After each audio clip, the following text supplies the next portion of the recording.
सिर्फ वो कहते हैं चोर है बीपीएससी, तो सरकार क्या है?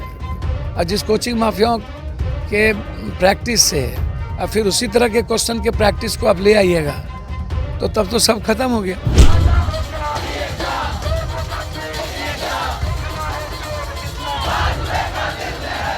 अभी जो मुद्दा है बीपीएससी ये या पेपर लीक, ये मामला अभी देश के लिए सबसे बड़ा मुद्दा है। नमस्कार, मैं साकेत कुमार, अपना भारत टाइम्स देख रहे हैं। आज पूर्णिया से सांसद पप्पू यादव का जन्मदिन है और लगातार बीपीएससी छात्रों के साथ भी, अभ्यर्थियों के साथ भी ये जुड़े हुए हैं। सबसे पहले सर, जन्मदिन की बहुत सारी शुभकामनाएं। हाँ, धन्यवाद। ये बताइए सर कि बीपीएससी छात्रों के साथ आपने रात गुजारा, आपका जन्मदिन आज है, कैसे देख रहे हैं? क्या सरकार आयोग झुकेगी? व्यक्ति का जीवन लोगों की खुशियों के लिए पैदा आता है। वो दूसरों के जीवन में किसी तरह का दुख ना हो। मैं अपने लाइफ में कभी केक को काटा ही नहीं और हम हमेशा कोशिश किए हैं कि मेरा जो जन्मदिन हो, जिस दिन हम जन्म लिए हैं, वो दिन गरीबों के से हमें कुछ प्रेरणा मिले और हम उनके ज़िंदगी को बदल पाएँ। कोई ऐसा मुद्दा जो इंसान के लिए, इंसान की खुशियों के लिए हो, वो मेरे जीवन का हिस्सा होता है। जैसे अभी जो मुद्दा है बीपीएससी ये या पेपर लीक, ये मामला अभी देश के लिए सबसे बड़ा मुद्दा है। पेपर लीक के बाद मणिपुर है, एमएसपी है, जिस किसान लगातार बैठे हुए हैं, आंदोलन कर रहे हैं।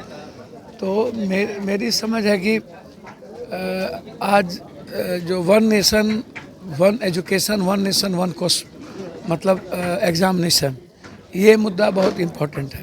एक तो नौकरी खत्म हो गई, ना किसी भी तरह के वैकेंसी रेलवे में है, ना बैंकिंग में है, ना बड़े लेवल पर है, प्राइवेट की ओर चला गया। लगभग प्राइवेट नौकरी की प्राथमिकता बढ़ गई। अग्निवीर सेना में खत्म चला गया। जो यूपीएससी बीपीएससी के अलावा कोई दूसरा नौकरी है नहीं, वो भी एक सेलेक्टेड है। लेकिन पप्पू जी, अभी जो छात्र लगातार गणतंत्र विभाग धरना स्थल पर शिक्षा सत्याग्रह कर रहे हैं, आमरण अनशन पर भी बैठे हुए हैं, कल आप देर शाम से उनके साथ में थे, पूरी रात आपने ठंड में वहीं बिताई है, क्या लग रहा है आयोग क्या अपने फैसले को बदलेगा? सरकार झुकेगी? देखिए, रोपिएगा बबूल, खाइएगा खजूर। गोबर पर आप कितना घी डाल लीजिए। जब पहले जेपी हुआ करते थे, सशक्त विपक्ष था, मजबूत विपक्ष था, लड़ने मरने की जज्बा थी, आर पार स्टूडेंट लड़ाई लड़ते थे।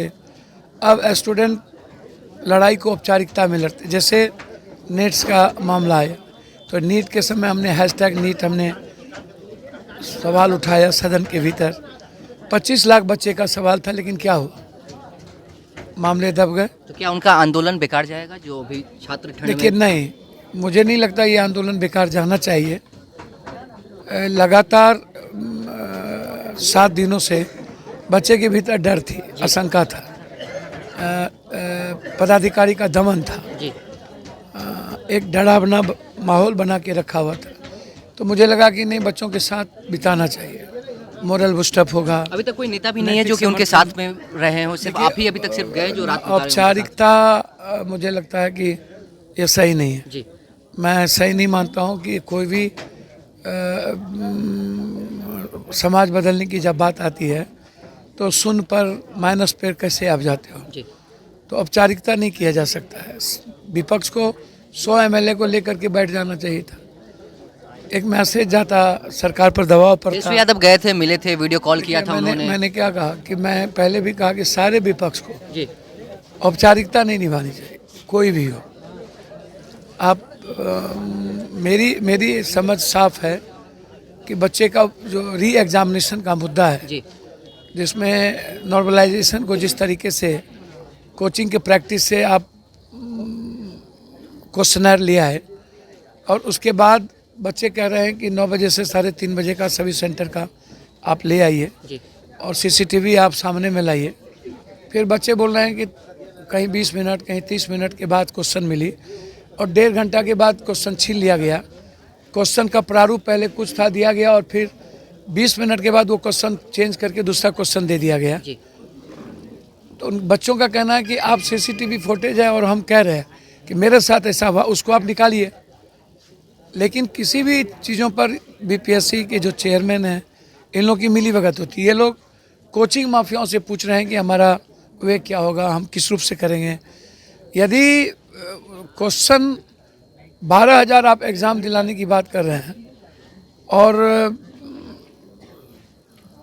सेम पीरियड उस तरह का जो आप जिस तरह का आपने एग्जामिनेशन लिया जी और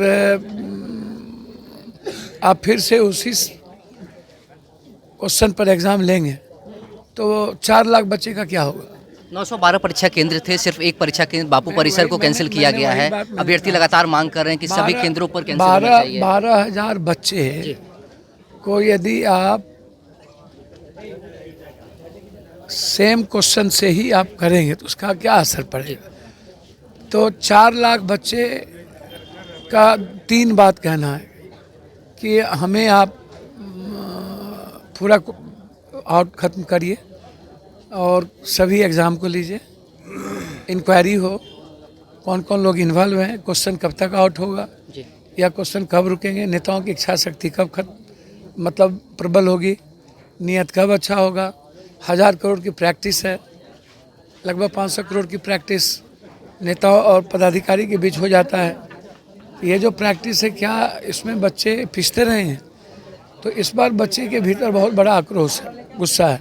क्या फिर से जाइएगा उनके अभ्यर्थियों के बीच में, क्योंकि अब अभी तिथि भी तो- बहुत करीब है, आयोग ने तिथि ला दिया है एग्जाम के लिए, अब क्या होगा। देखिए, हम तो ये मुद्दे को दिल्ली लेवल पर भी ले जाएंगे, जी ऊपर भी ले जाएंगे, मुद्दे छोड़ेंगे नहीं। अभ्यर्थियों के भी बीच में गए थे पप्पू जी, काफ़ी ताकत मिली आपके वहाँ आने से। आप जब उनके साथ समय बिताए तो उन्होंने कहा कि अब सांसद पप्पू यादव हमारे साथ आ गए हैं, लगातार आंदोलन करते हैं, हमारा भी काफ़ी आयोग जो है वो अब मैं सुनवाई उनके करेगा। मोरल बूस्टअप के लिए हम गए थे, जी जबकि कई मुद्दों पर हमारा डिफर है। वो सिर्फ कोचिंग, वो सिर्फ बीपीएससी को निशाना बनाते हैं, जी। सरकार को नहीं, माफिया को नहीं, कोचिंग को नहीं। वो लोग कोचिंग को अलग करके रखते हैं। सरकार से भी उन लोगों की बैर नहीं है, जी सिर्फ वो कहते हैं चोर है बीपीएससी। तो सरकार क्या है, और जिस कोचिंग माफियाओं के प्रैक्टिस से और फिर उसी तरह के क्वेश्चन के प्रैक्टिस को आप ले आइएगा तो तब तो सब खत्म हो गया। चलिए, बहुत बहुत धन्यवाद पप्पू जी, एक बार फिर से जन्मदिन की बहुत बहुत शुभकामनाएं। तो देखा आपने किस तरीके से सांसद पप्पू यादव लगातार बीपीएससी जो 17वीं परीक्षा हुई थी 13 दिसंबर को, उन अभ्यर्थियों के साथ में है। उनके आंदोलन में पप्पू यादव भी कूद चुके हैं। गर्दनीबाग धरना स्थल पर तमाम जो अभ्यर्थी शिक्षा सत्याग्रह कर रहे हैं, आमरण अनशन कर रहे हैं, उनके साथ उतर चुके हैं। और अब साफ तौर से पप्पू यादव का कहना है कि विपक्ष के जितने भी नेता हैं, जो विधायक हैं, उनको अब एक साथ आ जाना चाहिए था ताकि उन अभ्यर्थियों को ताकत मिल सके। अब देखने वाली बात है कि जिस तरीके से उन्होंने कहा है कि इस आंदोलन को सिर्फ यहाँ तक ही नहीं रोकेंगे, इसे अब दिल्ली तक लेके जाएंगे और इस विषय को वहाँ भी उठाएंगे। फिलहाल इस खबर में इतना ही। नवभारत टाइम्स के साथ बने रहें। पटना से साकेत कुमार।